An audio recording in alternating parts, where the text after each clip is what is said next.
Razia yang dilakukan Satpol PP sempat diwarnai aksi kejar-kejaran antara petugas dengan seorang juru parkir liar di Kalideres, Jakarta Barat. Satuan Polisi Pamung Praja kembali melakukan operasi penertiban penyandang masalah kesejahteraan sosial guna menciptakan ketertiban di wilayah setempat. 6 penyandang masalah kesejahteraan sosial diamankan untuk diberikan pembinaan di Dinas Sosial Jakarta Barat. Untuk hasil PMKS yang didapat hasil terjaring adalah 6 orang, yaitu yang terdiri dari pengemis dan paugah. Razia PMKS akan terus dilakukan oleh petugas gabungan Kecamatan Kalideres, Jakarta Barat guna menciptakan suasana yang nyaman bagi masyarakat.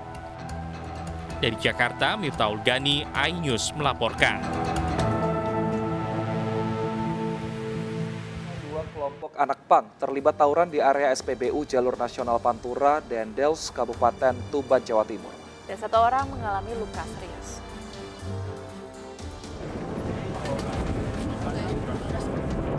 Warga sekitar Jalur Nasional Pantura, Dendels, Kabupaten Tuban, Jawa Timur dibuat geger aksi tawuran 2 kelompok anak pang yang sedang singgah di SPBU setempat pada Selasa petang.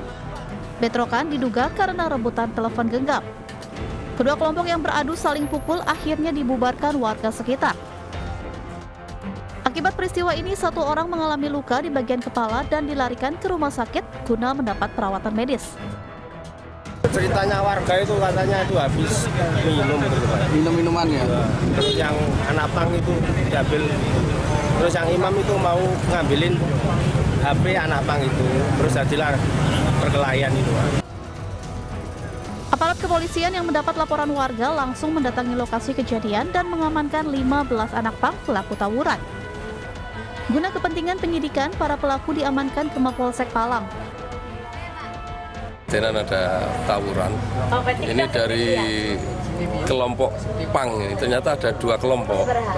Yang 4 orang itu menggunakan Vespa, yang 11 orang itu gandul-gandul truk itu turun di situ. Sehingga terjadi keributan di situ. Kini polisi masih mendalami kronologis dan motif tawuran kedua kelompok pang ini. Selain meminta keterangan para pelaku, polisi juga meminta keterangan sejumlah saksi. Dari Tuban, Jawa Timur, Pipit Wibawanto, iNews melaporkan.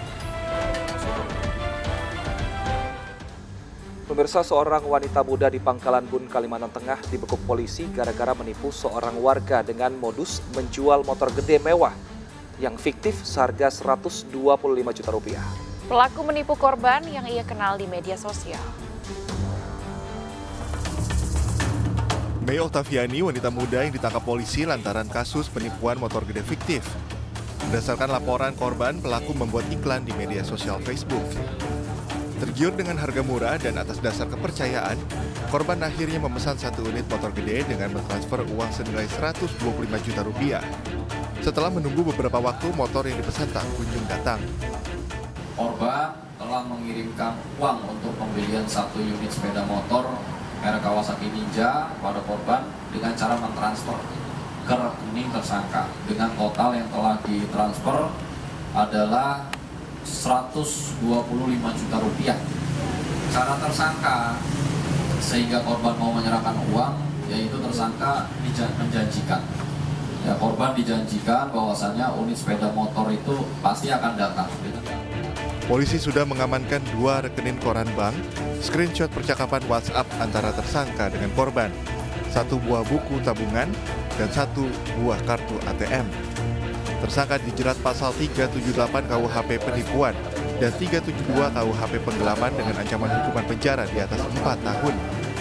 Dari Pangkalan Bun, Kalimantan Tengah, Sigit Zakwan, Pamungkas, iNews melaporkan.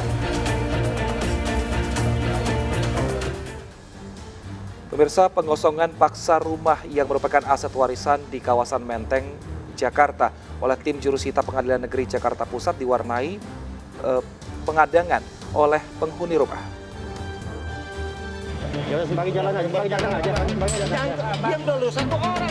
Pria penghuni rumah ini langsung mengadang petugas tim jurusita pengadilan saat akan mengosongkan paksa rumah di Jalan Yusuf Adiwinata, Menteng, Jakarta, Rabu pagi.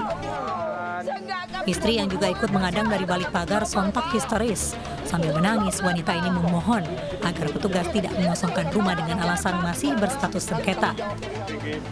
Petugas pun langsung membacakan putusan majelis hakim dan merangsek masuk. Eksekusi paksa dilatar belakangi sengketa kepemilikan aset warisan antara pemilik dengan beberapa adik tirinya. Putusan pengadilan dari tahun 2014, dia PK sampai 2019 PK-nya. PK, jadi udah ada upaya hukum lain lagi, ini udah inkrah. Kendati kecewa dengan pengosongan paksa yang dilakukan tanpa mediasi terlebih dahulu, namun penghuni dan istri pasrah menerima kenyataan pahit. Dari Jakarta, Rani Sanjaya, iNews melaporkan.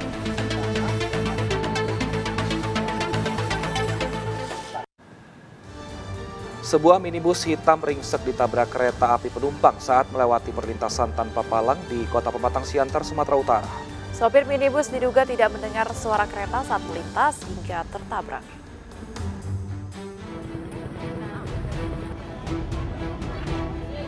Minibus berwarna hitam ini ringsek setelah ditabrak kereta jurusan Medan Pematang Siantar saat melewati perlintasan tanpa palang di Kota Pematang Siantar, Sumatera Utara. Minibus sempat terhempas hingga mengenai sebuah warung yang tak jauh dari perlintasan. Beruntung sopir selamat dan mengalami luka-luka ringan. Kemanaannya ini? Terus karena nggak ada palang? Iya, aku pikir apa? Aku nggak, udah dekat baru aku dengar. Bapak nggak ada luka atau apa? Tangan lah ya? Iya. Benturan luka. Polisi telah melakukan olah tempat kejadian perkara dan mengimbau warga agar waspada saat melewati perlintasan kereta api tanpa palang pintu. Dari Pematang Siantar, Sumatera Utara, Dharma Setiawan, iNews melaporkan. Usai viral di media sosial dan mendapat kecaman dari masyarakat, anggota Dewan Pemukul Perempuan di Palembang meminta maaf. Informasinya kami hadirkan usai jeda berikut, tetaplah bersama kami.